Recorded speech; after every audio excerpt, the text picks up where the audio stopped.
Good morning. Coming to you from Louisville, Kentucky on the road. And I had some time early this morning to listen to Clay Gibner's interview, which was done on February the 20th of 1974. Um, what an interesting person. He is the son of a medical doctor, one of the first medical doctors of Old Hansford, um, Dr. Gibner, and Clay was about 18 years old in 1917 when they showed up at Old Hansford from East Texas, and or more or less Haskell, Knox City, Smith County, which is like Tyler, Texas. Dr. Gibner, Clay's dad, had practiced medicine pretty much all over before settling in Hansford County. He talks about knee-high grass being all over the county at that time. The days of Old Hansford he remembers well. He also has memory of the barbed wire telephones. If any of you have been to the museum here lately, I put a display in there of how a barbed wire telephone might have worked.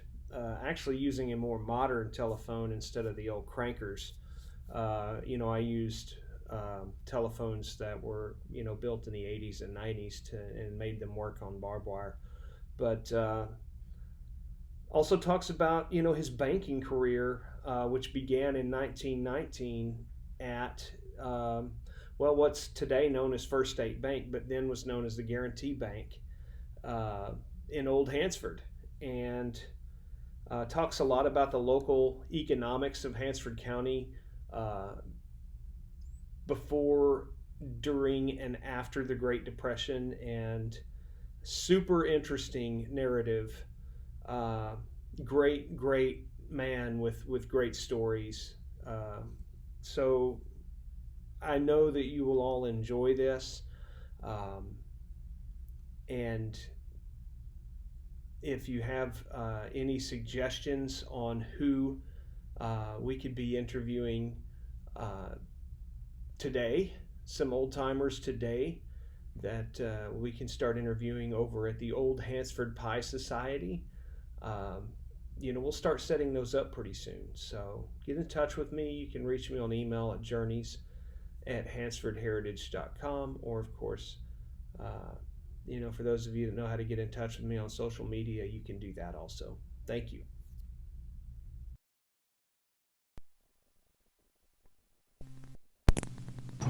Okay, thank you very much. Our guest this morning, and we were visiting, you'd like to call us, Clay, could you move over closer? I want to be sure that we get your voice on this tape today. Our guest this morning is Mr. Clay Gibner, and our program is brought to you by J.L. Brock Insurance Agency in the public service. And as we've been doing for several weeks now, when we can arrange it, we are getting what we call old-timers, and Clay doesn't mind being called an old-timer, and reminiscing and capturing for posterity's sake some of the things that happened to this country in the beginning of its formative years. And I know of no better guest that we could have for this purpose than our banker, Clay Gibner, because he lived through those days, and he wasn't always a man of means. He worked on a strict salary when he first came here. I guess you were you born here, Clay? No, sure wasn't. Born in East Texas. And well, a lot of people up here from East Texas. If we didn't have East Texans and Oklahomans, we wouldn't be very big, would we? That's right. We'll be talking to Clay Gibner about many things that happened during the Dust Bowl days, even back in the 20s, in just a few moments. Right now, here's a message from J.L. Brock. Our guest is Clay Gibner. As we told you, I hope we were on the air a while ago, and I'm sorry for all this inconvenience, Clay, but now maybe we're going to be coming through fine. When did you first come to Hansford County? We came in 1917, in the summer of 1917. My father was a country doctor. We moved here in the summer of that year.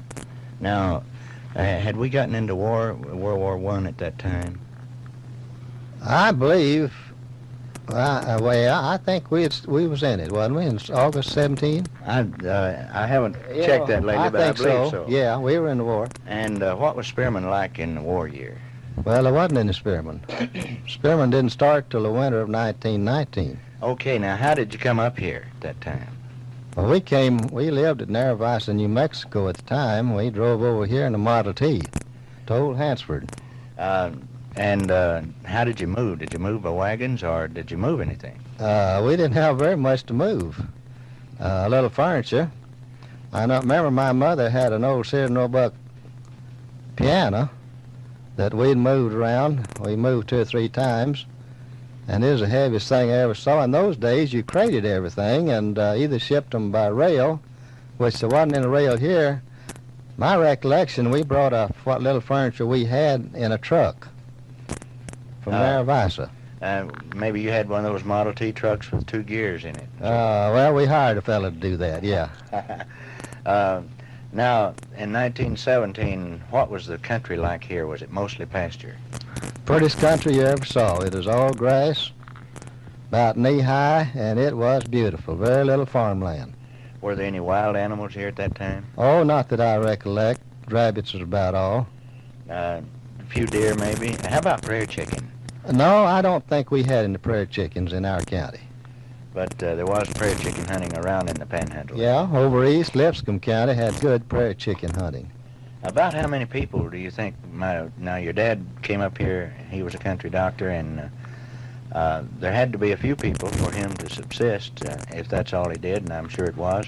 About how many people were in the county, say 1,000? Oh, no, I doubt that. There was probably, maybe 150, 200 people at Old Hansford, and the whole county probably had 500 or 600.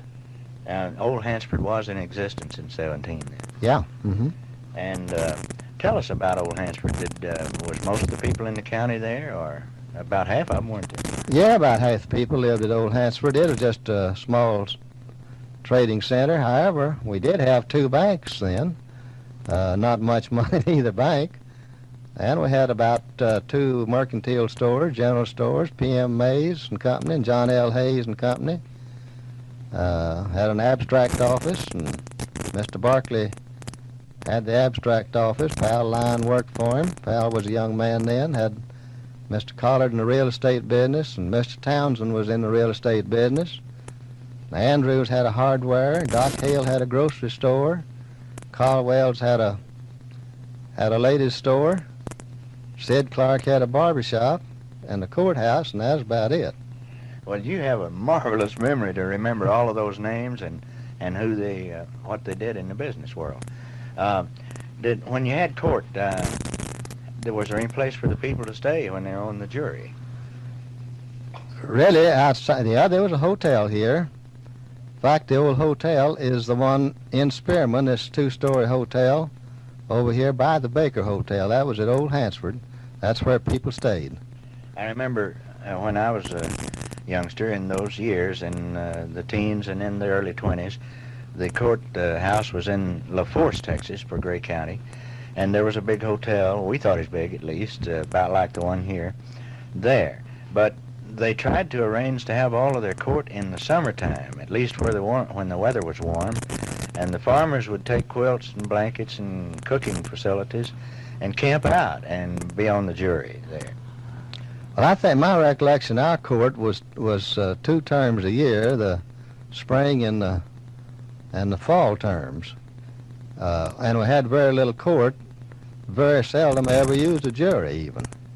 You didn't have very much crime percentage-wise like we have now, did we? No, there was no crime in those days. I remember one time a school superintendent was sued by a patron, and that was about the biggest incident we had in court for many years. I bet, but I don't think we had that experience. But that one, I think people drove, and wagons were the big part of transportation at that time. How about here? Same here, wagons and buggies. Of course, a lot of them came horseback.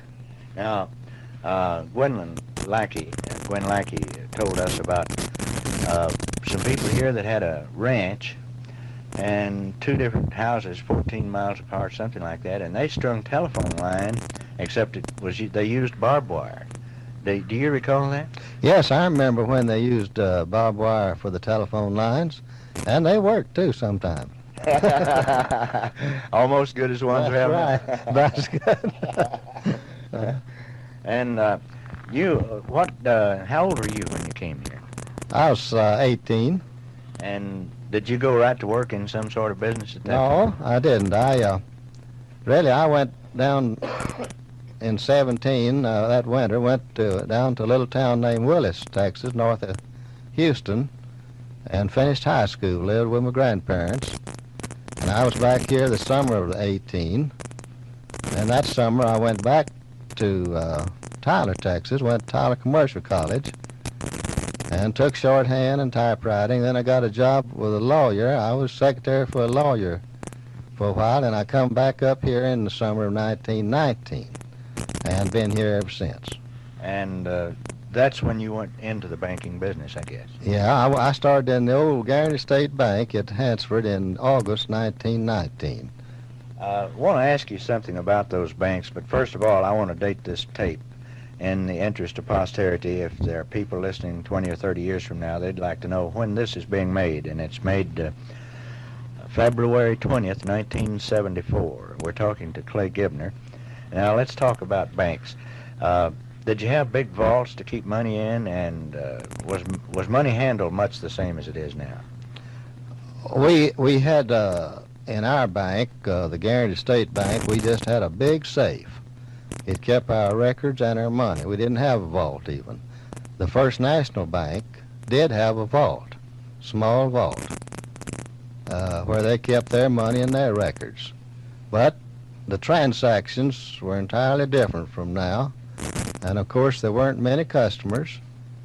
The bank I started in had deposits of about 50,000, and the other bank had deposits of about 150,000 in those days. Now, how a bank didn't make an awful lot of money with only 50,000 on deposit. How did that work as far as being able to lend money is concerned? Well, you had demand for more loans than you had deposits, so you sold a lot of those notes, and that's the way you operated your bank. Sold it to other banks then? Yeah, that's right, other banks. Now, you couldn't pick up a telephone and call some Federal Reserve Bank and say, I want to sell you $1 million worth of notes today, could you? You mean today? No, then. That's where we borrowed a lot of our money, sold them notes to the Federal Reserve Bank. But how did you have, since there were telephones were so scarce, did you have communication with them? No, by letter, mail, And slow mail. so it'd take you a week or two to find out about that. That's right, that's right. If somebody wanted a big loan, you had to wait quite a while before that you could tell them yes or no in a case of that kind. That happened occasionally, but you'd be surprised that really our banks operated very much then like they do now. Most customers borrowed the money when they came into the bank. That day, I'll say. Now, those banks in those days were sound because they either sold to another bank or kept going, and I think First State Bank is the result of one of those starting banks, is it not? Now, our present bank charter is the same bank that I started working in 1919. I did leave this bank. I only worked in it 3 months, and I went over to the First National Bank at Old Hansford and worked with them till 1930. Then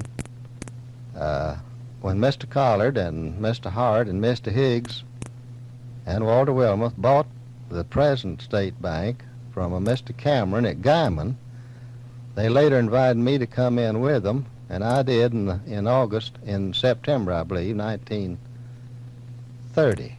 Went in with them, and in 1935 we absorbed our competitor, which was the First National Bank, and kept our original charter as a state bank.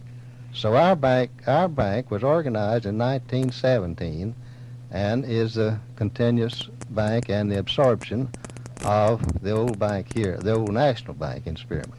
Now, that would make it 57 years old then, wouldn't it? 1917, 57. Sometime this year, it'll Yeah. be 57 years. The That's charter will right. be 57 years old, serving the Hansford County area. And in 1930, I guess it was good, or 35, you said, to absorb down to one bank. We were in the very depth of the Depression at that time. I want to relive a little bit of 1929, especially the latter part of 29 and 30. I think in the fall of 29, people began jumping out of big buildings and killing themselves because of the stock market crash. What happened? How did banks manage to stay on? I know many of them didn't, and when President Roosevelt was inaugurated, the first thing he did, one of the first things, was to declare a banking holiday. Let's relive that a minute. What happened at First State Bank then? In 1929, I was with the First National Bank, and it was owned by Mr. Carson and Mr. Chandler of Wichita, Kansas. They had advised me that a depression was on, but I didn't know what a depression was, and it hadn't made no difference in our community. We were still going as usual. In 1930, I knew then what a depression was. Business practically shut down. It takes, how long, 6 to 8 months for a movement of that kind to move across the country? That's what they say. The depression was on back east, and it took it about 6 months to get out to this country. For the money to slow down out here. They told me the depression was on and it made no difference because I'd been living in a depression all my life anyhow. But it was a different world entirely, wasn't it? Yes, it was. It was entirely different. However, it was really easy to run a bank here during the Depression. All we did was open, make change, and close the bank. We didn't make any loans. We didn't collect any loans. And we didn't have any deposits. Well, it was pretty difficult to stay open then, wasn't it? It was. It's difficult to do business. In fact, you didn't do much business. I wondered if we'd ever amount to anything and come out of it. And I guess many others did because there were, do you know what percentage of banks failed in those days? No, I don't. I don't know. There wasn't too many in the Panhandle. I'll say, I don't imagine there's over half a dozen in the Panhandle of Texas, which our area was very fortunate. I understand around Chicago area there were over 600 banks failed. And when the banking holiday came on, did you have any sort of panic or anything? Not a bit in the world. I'll tell you a little story that happened. We got a telegram from Ma Ferguson one morning. Fred Hoskin and I was running the bank we have now, our state bank. We got a telegram to close the banks, bank holiday. So we put that telegram on our door and locked it up, and as I went out, Grandpa Buzzard was standing out there reading that telegram. Well, Grandpa Buzzard was a hard man for me to get acquainted with, but he wound up one of my best and dearest friends. And I thought, well, now I'm really going to get eaten out when he gets through reading this telegram. And I was really pleased and surprised when he turned around and said, Clay, that's the best thing that ever happened. Because it gave you a chance for the banks to find out where they were and be sure that they were safe and sound. I think that's right. I think it was the best thing that happened for the banking business. And people took it in stride. There wasn't no panic.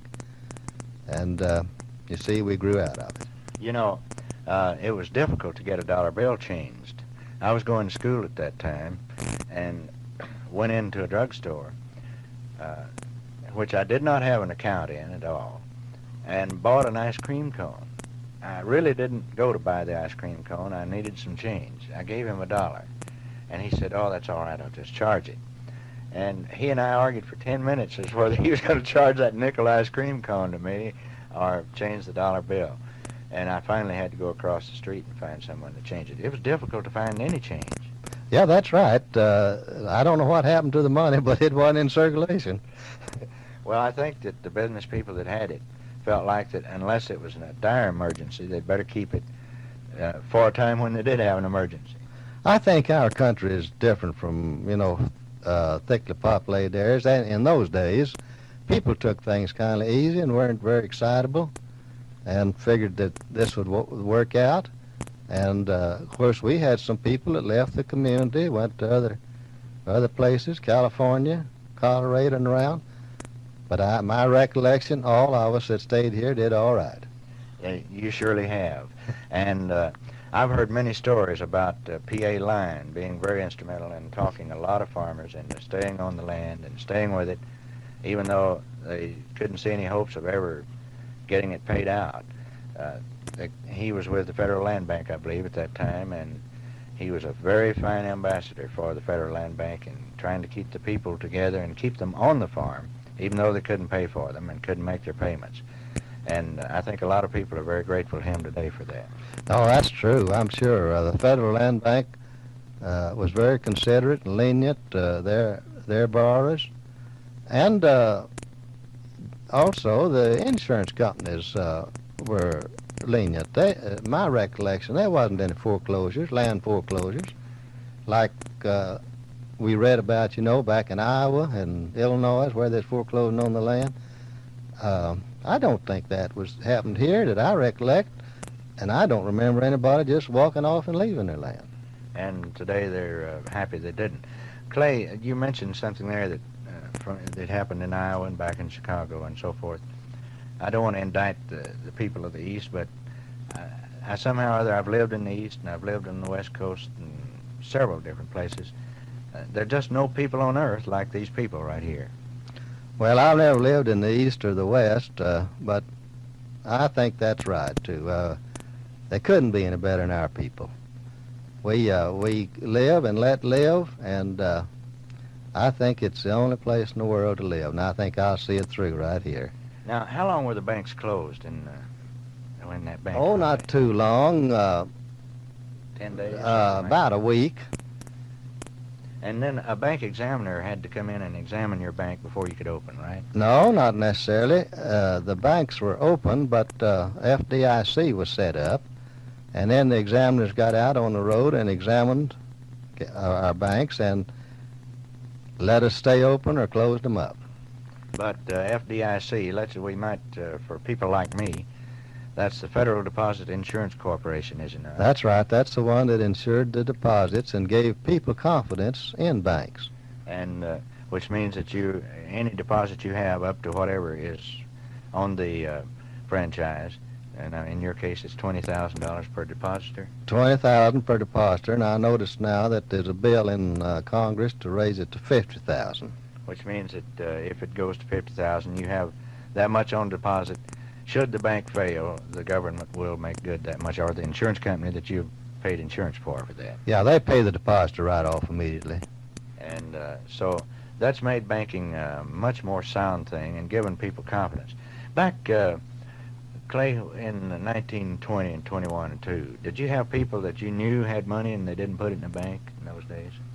Oh, really, I didn't. I'm sure that there was some, but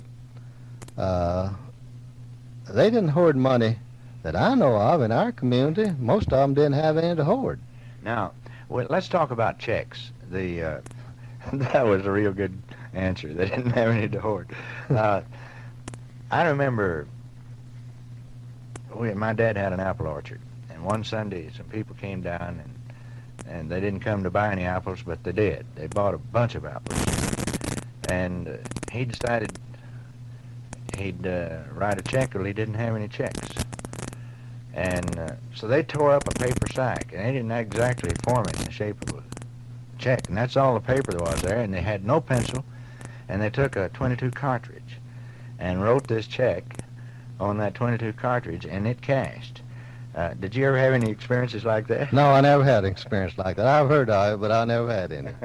Well, now, you couldn't do that at all today. No, sure couldn't. Because of the laws. Well, I don't know as a law, you couldn't clear it through any clearinghouse. You could probably write one in the community and get it passed if it didn't get out of town. You wouldn't want it on an outside bank. No, sure wouldn't. But that one was written on a piece of a paper sack with a .22 card, so it had to have the date and everything on it. Yeah, it'd be negotiable. There wouldn't be any reason why it wouldn't be negotiable. But now we have numbers on our checks, what they call those micro numbers, and it's just hard to get a check cashed out of town anymore, or unless you've got a Mountaineer personalized check. This would be a special case in your case because you have those numbers too, and that all makes it easy for you to do your bookkeeping. You couldn't handle the load without that sort of system anymore. Every bank in the United States has their individual number, and then that check it goes on their check, and also the Federal Reserve District number is on that check. Then, addition to that, each customer has their separate number, individual number. Now, we're not on a computer at our bank, but all banks on computers have to have their individual checks with a number before they can clear. We do have our bank set up to get on the computer, and each account has their number, which we are preparing for it. But that's how far the banking business has advanced, and believe it or not, all these numbers are read automatically by machinery equipment, computer equipment. I started to say the age of computers has made this change, but actually it's the age of so many people, such a tremendous load that's caused the computer to have to be made, necessity. That's right. They just are not enough help anymore to clear checks by sorting them by hand. Our guest this morning is Clay Gibner, and we've been talking about banking business, some of the pitfalls of the banking business during the Depression days when the stock market crashed, and how he first started into banking when he first came up here. There's another vein that I want to explore right after this message from J.L. Brock. Our guest this morning is Clay Gibner, and we're doing a tape for posterity's sake of the olden times here in Hansford County. And Clay, we talked a lot about the banking business, and I think that was very interesting as to how it's progressed from days of 1917 up to now. Let's talk about another point in your life. You were the son of a country doctor. It's long since passed on out of the scene of America.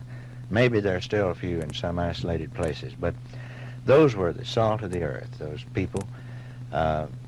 Many, I suppose 50% of the time when they made calls, they never knew whether they were going to get paid for it or not. It was a difficult time to live, and your dad was one of those people. Did you have times when he couldn't collect enough to make ends meet? Carl, yes, we had led a very frugal life. My father started practicing medicine in 1898 at a little town named Swan, Texas, which is near Tyler, Smith County. And that was a cotton country in those days. Cotton farmers didn't have any money, didn't make any money. And we moved to Knox City in 1906. And believe it or not, Knox City was not a cotton country when we moved there. Papa moved there to get away from cotton. But by 1909 or 10, it was a cotton country. So we left Knox City in 1912 and moved over to Haskell, Texas. Papa didn't do general practice there. He had gone to school in Chicago and studied eye, ear, nose, and throat as a specialist, and worked as a specialist and traveled over southwest Texas, clear down to Sonora,